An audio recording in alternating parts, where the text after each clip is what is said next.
You might have heard of Bumble, the dating app, but do you know how it came into being?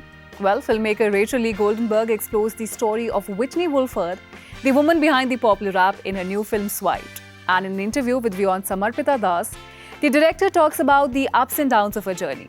Listen in.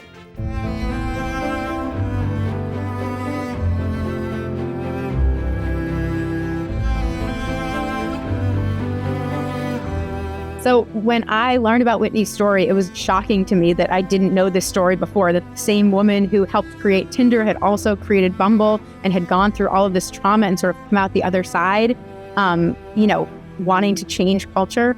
And so that really spoke to me, and especially her being a woman in a male-dominated field, myself coming from the film industry, but so many women coming from places where, you're used to sort of the men running things, and you have to navigate around that and figure out how to behave and what you want your experience to look like and how you want the people behind you, coming up behind you, to feel. That all of that was like stuff that I've been really interested in for a long time and thought Whitney's story had a lot to say about.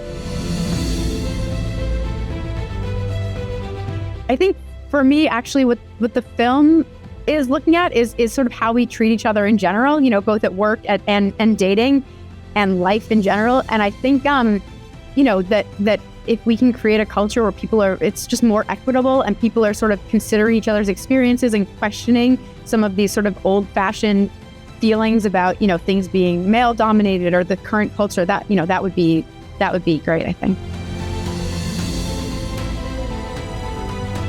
I think that like, as someone who grew up without some of the apps for sometimes, I think there's certainly value in like having real social interactions and not spending all day, every day on your phone. On the other hand, it's certainly like opened up the world that you can meet more people and see more people and, and just have sort of a broader experiences than you could have had. So it feels like there's sort of like the pluses and minuses of the technology, So I have to disappoint you and tell you that I've been with my partner for 1,000 years. And so I haven't been on the apps myself.